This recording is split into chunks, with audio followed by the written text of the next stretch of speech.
Because by saying a racial move, then you're calling Phil a racist. I don't got a problem with that. Yeah, he's wrong, for sure. Do you remember Phil Jackson left the Lakers, wrote a book on Kobe Bryant, and then came back and coached him? You're the head coach, and you're the guy that sits in the locker room and tells the players, this is a circle, and everything stays within the circle.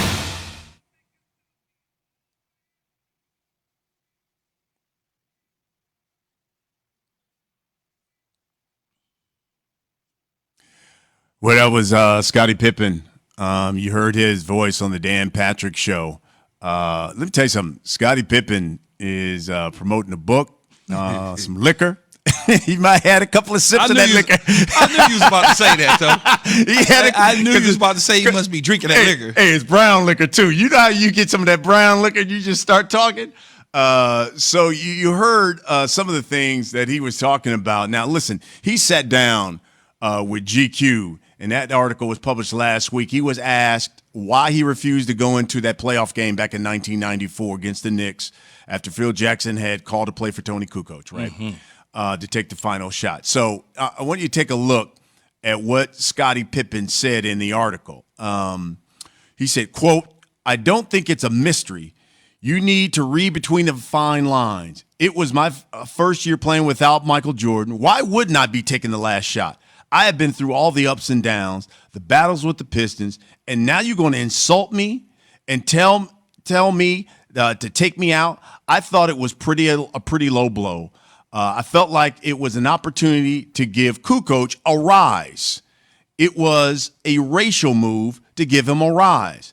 After all that I've been through with this organization, now you're going to tell me, take the ball out, throw it to Toni Kukoc? You're insulting me. That's how I felt." End quote. So, Pippen was on the Dan Patrick Show, right? And he was asked about where he made the comment a racial and to give him a rise. And so listen to Scottie Pippen's answer to that. But have you talked to Phil about this? Because by saying a racial move, then you're calling Phil a racist. I don't got a problem with that. Do you think Phil was or is? Oh, yeah. I mean, do you remember Phil Jackson left the Lakers, wrote a book on Kobe Bryant, and then came back and coached him? I mean, who would do that? You name someone in professional sports that would do that. I think he tried to expose Kobe in a way that he shouldn't have. You're the head coach, and you're the guy that sits in the locker room and tells the players, this is a circle, and everything stays within the circle because that's what team is about. But you as the head coach, open it up, and now you go out and you try to belittle, at that time, probably one of the greatest players in the game. So that was Scottie's take on that. Now, I know Dan Patrick in that interview said, do you think Phil was being disloyal, not racist? And Pippen basically responded back to him. He was like, hey, that's how you see it. I see it differently. What did you think about when you saw and heard all of that? Because it's a lot. There's a lot. What I would say, though, Brian, is I wasn't inside those locker rooms. Right. I wasn't around the Bulls. Yeah. Scottie was. Mm-hmm. Scottie see it different than probably other people every single day. When you put yourself out there, when you call somebody a racist, you better be sure. Yeah. Because that's not cool. Right. If you know what I'm saying? Absolutely. Like you can't label somebody something unless you're sure that that's the case. Now, I don't know him as a racist. I only know him as Phil. Phil. I only know him as a coach. Right. As a coach, Yeah. Whatever. Scottie referenced the book Kobe Bryant talked about in Phil's book. He wrote. I don't know what that is about because I didn't read the book. Mm-hmm. So I really don't care. I think what Scottie is doing right now, though, is he's opening himself up to a lot of criticism about how he felt at that time about not only the Bulls, but about Michael Jordan, about Phil. And we already know how he felt about Toni Kukoc. Right. You played with him. Not only did you play with him, they went over and got him from overseas to bring him as part of the team and paid him more money than they paid you. So you didn't like him coming into the door. Then on top of that, you already are looking at him kind of side-eye every single day you walk in the building because you feel threatened as the second guy to Michael Jordan at that moment and at that time that Toni Kukoc is getting ready to take over as the second guy. So you already feel a certain way. Then you have an opportunity with about a minute something to go in the game to take a couple shots where you missed them. So it wasn't like you didn't get the plays drawn up for you. It's just like you didn't get opportunities. You had a couple in the last minute. A couple opportunities late in the game to finish the deal. It didn't go that way. You wanted to finish the deal with the last opportunity. So I also understand where Scottie is coming from. Go down with me. Yeah. They tried to earlier. It didn't work. So I'm thinking as an outsider that Phil and his staff sat and said, let's use Scottie as a decoy and allow Kukoc to just get scot-free. We give it to him. He knock it down. We go home. Yep. Scottie didn't see it that way. Scottie like, y'all got to live and die with me. Yeah. I put in all this work. But now y'all want this dude, this white dude, to come in here and be lifted up as the savior. Oh, he's the great white hope. He's the king. Look, that's the way Scottie saw it. Right. And, players in professional sports see things different because you're around it all the time. So you might feel different about those situations. So let's unpack But this. I wouldn't call somebody a racist unless I knew. Yeah. And they giving me indications in coded language and you know how it could be. Yep. They give you the coded language and move around a certain way and say certain things that we understand. They don't understand what they're doing.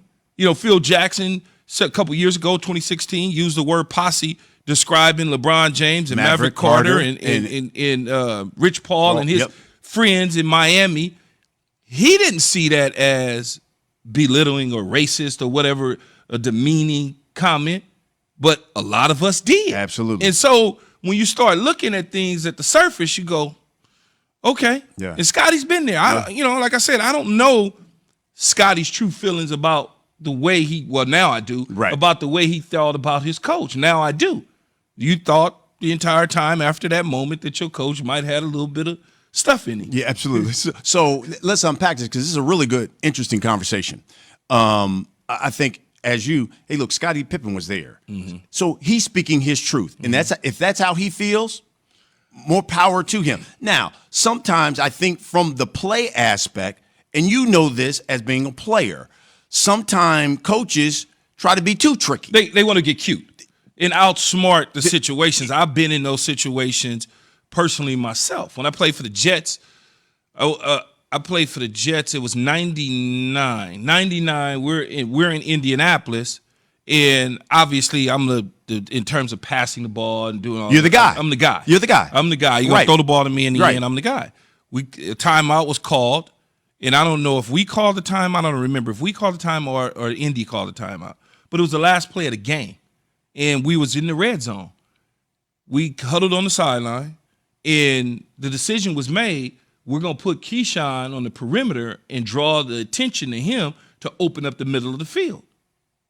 Okay, cool, no problem. I'm going to just do my job. Yeah. We attempted to throw the ball to Corbett.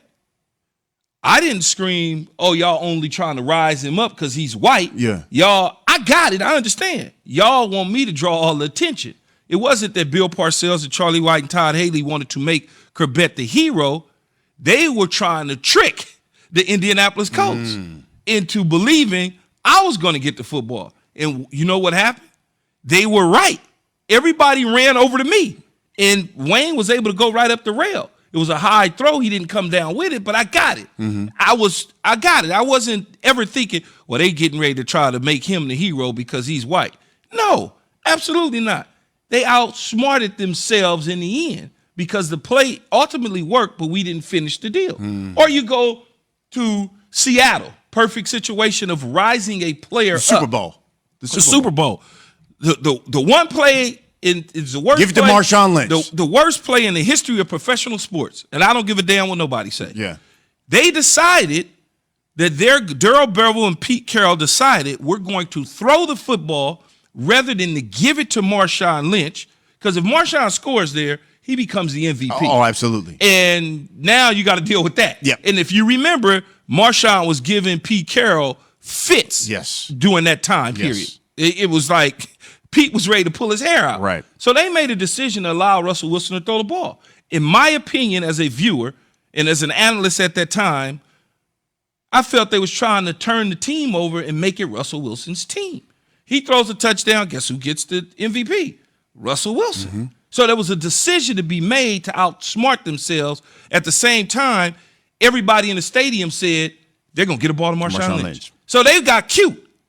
And ultimately, it cost them the Super Bowl by getting cute. And coaches do that sometimes. They outsmart themselves. Yeah, yeah. And this could be the case in Phil Jackson, although Toni Kukoc did hit the shot. So in the end, it didn't feel good to Scottie. Yeah. And now this is an opportunity. I don't know how many years ago it was, but this is an opportunity now for Scottie to fire back at the coach. Yeah. And so that's one thing when you're talking about rising a player up. The other thing, and I think you hit on it really well. Listen, Phil Jackson, for the longest time, had that reputation of having that air of being better than thou and just saying whatever the hell he wanted to say. And he's always been like that. And you hit it. When he made that comment about a posse, and when he was referring to LeBron and LeBron, Maverick, Rich Paul, all of those guys came out. And I even remember, and I had to even go look it up. LeBron said, and this was Maverick Carter, he said, it's the word posse and the characterization I take offense to. Yes. This is Maverick Carter. If he would have said LeBron and his agent, if he would have said LeBron and his business partner, LeBron and his friends, that's one thing. But yet when you're young and you black and you use that word, excuse me, we're grown men, end quote. And you're right. Maybe Phil has a cultural implicit bias. Maybe he is culturally insensitive. Those are dog whistles and code words for us. And it's not necessarily racist, but maybe insensitive. I wouldn't describe the word posse as racist. What I would call it as is uninformed when you are using it in the form in which he did toward successful black businessmen. Because you certainly are going to call, one of these actors who run around with friends all the time. You're not going to call his business partners and agents and managers posses. Yeah. You're going to say his business partners. Right. You're not going to call them handlers. Right. You're not going to do those things. It's how you describe somebody in your choice of words. And I think Phil has made that mistake in the past, and maybe he's learned from it or not. I don't know. But, it makes people wonder. It just makes people wonder. And people are going to wonder. Because when you look at it, it's all about the people you surround yourself with. Who are your friends? Mm-hmm. Like, what type of friend? Yes, you may have a white friend here, a black friend there, a couple of them, a handful of them here and there. It's all about who your peers are, who you deal with, who you grow up with, all of those things. Yes, you may have a black coach on your staff. Doesn't make you a racist, doesn't make you not a racist. Yeah. That's who you think is good at coaching. Absolutely. And so with that, Scottie felt a certain way because Scottie's seen some stuff. And he felt that way. You got to also understand Scottie's upbringing and where he's from. Arkansas. In Arkansas, small town, and certain things are said that don't go over well because of the way you were conditioned growing up. I mean, it's a lot to peel back in these situations. And he would know firsthand because he was there. He was there. And I tell you what, he's going to be selling a book, Unguarded. I'm sure he'll sell a lot of books because he was unguardable. Yeah, he was a pretty good basketball player. Pretty good basketball player. By the way, KJZ is presented by Progressive Insurance. All the guests on the Goodyear Hotline. We're also brought to you by California Almonds. Whether your best means being the best bingo player in the office, best volleyball player on the planet, you're going to need some help. Almonds are your snack to keep your head in the game and your body energized. So refuel with almonds. California almonds. Own your everyday, every day.